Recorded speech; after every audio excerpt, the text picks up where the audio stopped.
دعا کی قبولیت کے کئی مطلب ہوتے ہیں. جو مانگے وہی مل جائے، جو مانگے وہی مل جائے، ایسا بھی ہوتا ہے. جو مانگے وہی مل جائے. یہ ایتھوپیا حبشہ کا علاقہ ہے، حبشہ کا علاقہ یہاں قحط آیا ہوا. قحط، ایک بچہ بھوک کی وجہ سے نڈھال اور پریشان، بھوک کی وجہ سے نڈھال پریشان.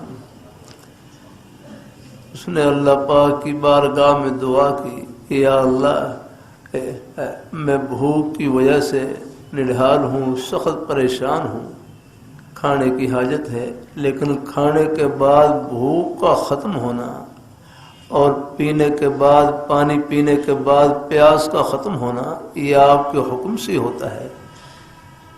تو آپ بغیر کھائے پیے بھی تو میری بھوک کو ختم کر سکتے ہیں آپ کے لیے.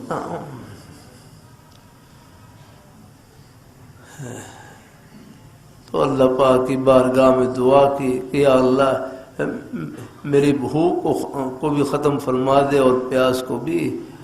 اللہ تعالیٰ نے دعا قبول فرما لی. اس بچے کی بھوک بھی ختم اور پیاس بھی ختم. یار بغیر کھائے پیے زندہ. پھر اللہ نے ان کو حرم شریفین میں پہنچا دیا. شاید حج کے موقع پر